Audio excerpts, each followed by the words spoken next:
दोस्तों आज के समय में एमपी एमएलए विधायक अगर हम उसे वोट देकर जिता देते हैं तो वो 5 साल के लिए हमारे पास नहीं आता है और ना ही हमारी किसी बात को सुनता है। दोस्तों ये कहानी जो हम सुनाने जा रहे हैं ये पहले पहले ज़माने की ये घटना है। दोस्तों ये सच्ची कहानी है। पहले ज़माने के राजा महाराजा जो होते अपनी सत्ता अपनी प्रजा के लिए अपनी जान देने के लिए भी तैयार रहते थे। राजा रात के समय में गश्त पर निकलते हैं कि अपनी प्रजा का हाल चाल लेने के लिए कि कहीं प्रजा उनकी दुखी तो नहीं है, कहीं रात के समय में कोई किसी मदद के लिए तो नहीं पुकार रहा है। जैसे ही वो जैसे ही वो आम आदमी का भेष बदलकर गश्त पर जाते हैं तो एक महिला जो होती है वो उनको बुलाकर एक ऐसे कमरे में ले जाती है। ले जाने के बाद वो कहती है कि मेरी मालकिन से मिलो। उसकी मालकिन से जब राजा की बात होती है, राजा आम आदमी के भेष में होता है। दोस्तों उसकी मालकिन जो होती है वो मुंह को ढककर बैठी होती है और कहती है कि आपको जिस काम के लिए मैंने बुलाया है वो काम करने के लिए क्या तुम तैयार हो? तो वो राजा कहता है, दोस्तों राजा कहता है ऐसा कौन से काम के लिए तुमने मुझे बुलाया है? तो वो कहती है कि मैंने तुम्हें सिर्फ एक मजे के लिए बुलाया है और मैं तुम्हारे साथ संबंध बनाना चाहती हूँ, जबकि मैं 10 साल से इसकी भूखी हूँ और मैं तुम्हारे साथ ही संबंध बनाना चाहती हूँ। ऐसी वो महिला अपने मुंह को दिखाती है। दिखाने के बाद राजा को अपनी बाहों में जकड़ लेती है और उसके साथ अश्लील हरकतें करने लगती है। तभी राजा को गुस्सा आ जाता है, राजा उसको तमाचा मार देता है। उसके बाद दोस्तों ऐसी घटना हो जाती है जिसके बाद राजा अपने आप को दोषी समझने लगता है। आइए जानते हैं। नमस्कार दोस्तों, क्राइम स्टोरी में आपका स्वागत है। अगर आपने हमारे चैनल को सब्सक्राइब नहीं किया तो सब्सक्राइब जरूर कर लें। दोस्तों ये पुराने जमाने की कहानी है, पुराने जमाने की घटना है। पहले एक राजा महाराजा हुआ करते थे। दोस्तों राजा महाराजा अपनी प्रजा के लिए अपनी जान देने के लिए भी तैयार रहते थे। उस समय की बात है, एक राजा अपनी प्रजा के लिए दोस्तों अपनी प्रजा का हाल जानने के लिए रात के समय में एक साधारण आदमी का भेष बदलकर गश्त कर रहा होता है। जैसे ही राजा रात में जाता है तो दूर दूर तक अंधेरा होता है। दोस्तों उसी समय एक महिला जो होती है, एक महिला का पति लगभग 10 साल से काम करने के लिए गया था लेकिन अभी तक वापस नहीं आया होता है।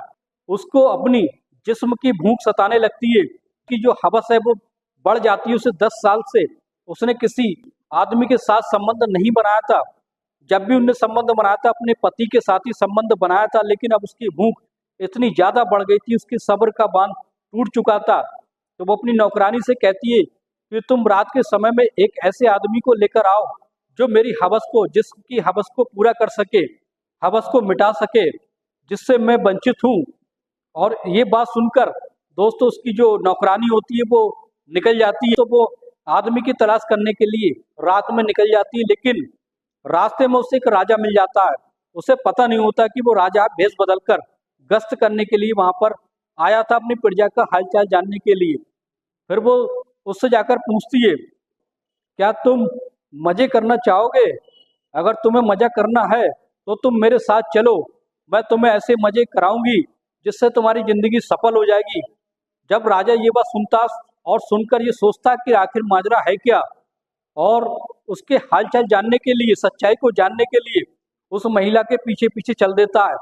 जैसे ही वो पीछे पीछे चल देता है उसके बाद उस महिला के घर पर पहुंचता है। महिला का घर बहुत ही आलीशान होता है। मालकिन जैसे ही वो नौकरानी उसको मालकिन के पास राजा को वो मालकिन के पास छोड़ देती है तो राजा कहता है कि आप कौन, आपने मुझे यहाँ क्यों बुलाया? मालकिन होती है, वो मालकिन मुंह ढककर बैठी होती है और इस तरीके से राजा से उसे पता नहीं होता कि वो राजा से बात कर रही है। और कहती है कि मैं तुम्हारे साथ संबंध बनाना चाहती हूँ, तुम्हें जितना पैसा चाहिए मैं देने के लिए तैयार हूँ। मैं 10 साल से हवस की भूखी हूँ लेकिन मेरी हवस नहीं मिटी है, लेकिन अब सब्र का बांध टूट चुका है। तुम मेरे साथ शारीरिक संबंध बनाओ, संबंध इस तरीके से बनाओ कि शारीरिक संतुष्टि मिल जाए ताकि मैं तुम्हें ढेर सारा पैसा दे सकूं। लेकिन राजा मनी मन में सोचने लगता है कि उसके राज्य में आखिर वेश्या बढ़ती कब से चालू हो गई, क्योंकि उसके राज्य में वेश्या बढ़ती की एक सजा होती है। अगर जो भी औरत या जो भी लड़की वेश्या बढ़ती के धंधे में पाई जाती है तो उसको बहुत ही कठोर सजा दी जाती है। लेकिन राजा जैसे ये बात सोचता है तो मन में सोचने लगता है और फिर सोचता कि आखिर ये आखिर ये महिला है कौन, उसका चेहरा देखना चाहता है। तभी उस महिला से कहता है कि आखिर तुम मेरे साथ संबंध बनाना चाहती हो, अपना चेहरा तो दिखाओ। और वो मालकिन कहती है कि पहले मैं तुम्हें अपना चेहरा दिखाने के लिए तैयार हूँ, पहले तुम नाश्ता कर लो, शराब का शबाब का और सारा इंतजाम है, पहले वो तुम कर लो, उसके बाद मैं तुम्हें अपना चेहरा दिखाऊंगी। फिर वो राजा कहता है कि इसकी कोई जरूरत नहीं है, मैं खाना खाकर आया हूँ, नाश्ता करके आया हूँ, और इसलिए तुम मुझे चेहरा दिखाओ। अब मुझे सबर का बांध, मेरा भी सबर का बांध टूटने लगा है तुम्हें देखने के लिए। राजा की जब वो बात को सुनती है, तो सुनने के बाद अपना घूंघट को उठाती है। तो राजा उसको देखता है, तो देखकर मन ही मन में सोचने लगता है कि मैंने इस महिला को कहीं ना कहीं देखा है। और इस तरीके से वो महिला जो होती है कहती है कि ये लो इत्र, इत्र और पता नहीं कौन कौन सी खुशबू देती है, वो कहती है कि इसको मेरे जिस्म पे लगा दो, इससे जो है संबंध बनाने में और भी ज्यादा मजा आएगा और भी ज्यादा अच्छा लगेगा। इस तरीके से राजा के हाथ में वो इत्र दे देती है। राजा उसके करीब आता है, आते ही जब इत्र को वो लगा देता है, उसके बाद वो संबंध बनाने के लिए, दोस्तों वो संबंध बनाने के लिए वो महिला खुद ही राजा पे टूट पड़ती है। फिर क्या होता है, राजा जो होता है उसके दो चार तमाचे मार देता है, मारने के बाद उसके हाथों को हथकड़ियों से बांध देता है, बांधने के बाद उसको ले जाने लगता है। लेकिन वो महिला सोचती है आखिर माजरा है क्या। मन में राजा ये सोचने लगता है कि आज से 10 साल पहले मैं अपने वजीर और लोगों के साथ गश्त पर रात के समय में निकला था, तो एक आदमी करा रहा था, एक आदमी जो काफी बुजुर्ग था, और तभी मैंने जाके उसका हालचाल पूछा था कि आखिर तुम कौन हो। तो वो कहता है कि मैं इसी राज्य का हूँ, राजा साहब मैं इसी राज्य का हूँ, और मेरी अभी अभी शादी हुई है, और मैं बाहर पैसा कमाने के लिए जा रहा हूँ, ये बहुत ही अच्छा मौका है, मैं बहुत ढेर सारा पैसा कमाना चाहता हूँ, और इसलिए मुझे चिंता हो रही है कि मैं अपनी बीवी को किसके हवाले करके जाऊं। अभी नई नवेली दुल्हन है, बेहद खूबसूरत है, अगर किसी की नीयत खराब हो गई तो मेरी बीवी का क्या होगा। इस तरीके से वो कहने लगता है। तो राजा साहब कहते हैं कि तुम उस बात की चिंता मत करो, इस राज्य की प्रजा की मेरी जिम्मेदारी है, अगर किसी की बहन बेटी का कुछ होता है तो ये सब मेरी जिम्मेदारी होगी, तुम बिना चिंता करे जहां जाना चाहते हो जा सकते हो, मैं तुम्हारी बीवी के देख रेख करूंगा। वो बूढ़ा आदमी कहता है, वो बुजुर्ग आदमी कहता है कि मैं अकेला हूँ, मेरा ना कोई रिश्तेदार है और ना मेरा कोई अपना पराया है, इसलिए मैं तुम्हारे ही जिम्मे अपनी बीवी को छोड़कर जा रहा हूँ। तो राजा कहता है कि तुम मेरा भरोसा रखो, जब भी तुम आओगे तुम अपनी बीवी को सुरक्षित पाओगे, ये मेरी जिम्मेदारी है। बुजुर्ग आदमी उसका शुक्रिया अदा करता है और वहां से चला जाता है। लेकिन दोस्तों राजा जो होता है अपने दो सैनिक उस महिला के घर पर, उसकी बीवी के घर पर तैनात कर देता है, ताकि बात का कोई दुख ना हो, परेशानी ना हो, अगर किसी चीज की जरूरत पड़े तो उसके सैनिक हमेशा उसके लिए तैयार रहते थे। दोस्तों जैसे जैसे समय बीतता गया, राजा को अपना जो वादा था वो राजा भूल चुका था, और उसके सैनिक उसके गेट पर जो तैनात थे वो हटा लिए गए थे। दोस्तों फिर किसी तरीके से जैसे जैसे समय बीतता गया तो धीरे 10 साल का समय बीत जाता है, लेकिन वो बात राजा को आज याद आ जाती है कि आखिर उसने जो वादा किया था उस बूढ़े आदमी से कि उसकी बीवी की रक्षा करेगा, और लेकिन उसकी बीवी एक वैश्या वृत्ति का काम करने लगी। आखिर ये सब कैसे हो गया। राजा अपने आप को दोष देने लगता है और इस तरीके से उसको अपने महल में ले जाता। ले जाने के बाद उस महिला को पता चलता है कि ये राजा है। फिर उससे पूछता है कि आखिर तुमने वैश्य वृत्ति का काम क्यों चालू किया, आखिर तुम्हारी क्या मजबूरी थी।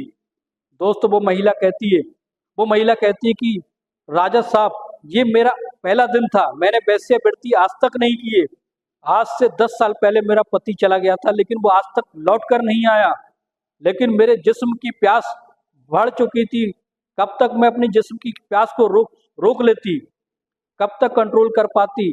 और ये सब्र का बांध था वो टूट चुका था, इसलिए मैंने आज फैसला ही कर लिया था मैं किसी मर्द के साथ संबंध बनाऊंगी, अपनी शरीर की संतुष्टि करूंगी। और इत्तेफाक वाली बात ये थी कि राजा साहब वो पहला कस्टमर कोई और नहीं बल्कि तुम निकले। जब ये बात राजा सुनता तो राजा को अपनी बात पर ही अफसोस होने लगता और पूछता कि तुम्हारा पति कहाँ है। वो औरत कहती है कि मेरा पति पता नहीं कहाँ है, मुझसे वादा करके गया था लेकिन आज तक नहीं लौटा है। एड्रेस अपने पति का नाम बता देती है। राजा जो होता है उसके पति की खोज करने लगता है।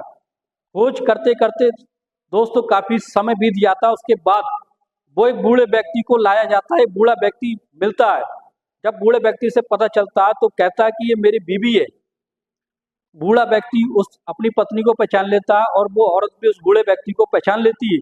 लेकिन बूढ़ा व्यक्ति अब उस तरीके से उसका हाल हो चुका था, वो एकदम हड्डियों को ढांचा बन चुका था।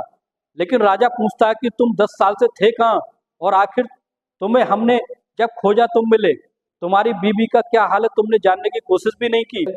जो तुम्हारी बीवी है वो वेश्यावृत्ति करने लगी थी, इसके जिम्मेदार से तुम हो। राजा दोस्तों जब बूढ़े व्यक्ति से वो राजा कहता तो राजा की बात को सुनकर बूढ़ा व्यक्ति फपा फप कर रोने लगता है और कहता है कि राजा साहब मैं ऐसी जगह फंस गया था, मैं क्या बताऊं। राजा साहब मेरा यकीन करो, मैं ऐसी जगह पर फंस गया था जिससे मेरी जिंदगी नरक बन गई थी। मैं कमाने के लिए गया था, मेरा पाला जो पड़ा था एक ऐसी औरत से पड़ा था जो जादूगरनी थी। उसने मुझे अपने बस में कर लिया था और जैसा चाहे वैसा काम कराती थी और उसने मुझसे शादी कर ली थी। बूढ़ा व्यक्ति कहता है जैसे जैसे मुझे जादू का असर जो कम होने लगा तब मुझे अपनी बीवी की याद आने लगी थी, लेकिन वो मुझे घर पर बांध के रखती थी, मुझे कहीं बाहर नहीं निकलने देती थी। उसने मेरे साथ बहुत अत्याचार किए, इसलिए आज 10 साल का समय हो गया उस महिला के साथ बहाने से घर से बाहर निकला था। तो आज ही के समय में तुम्हारे सैनिक ने मुझे पकड़ लिया, पकड़कर यहाँ ले आए। और जब ये बात राजा सुनता तो उसकी दुख भरी कहानी को सुनकर उस महिला की तलाश होने लगती है। उस महिला को पकड़कर लाया जाता है जो जादूगरनी थी। जब सच्चाई का पता चलता है तो उस महिला को फांसी की सजा दे दी जाती है और उस बूढ़े व्यक्ति को भी गुनहगार दोषी दोस्तों उस बूढ़े व्यक्ति को गुनहगार साबित कर दिया जाता है, क्योंकि वो अपनी पत्नी का गुनहगार था। उसकी पत्नी ने जो कदम उठाया था वेश्यावृत्ति का वो उसी के कारण उठाया था।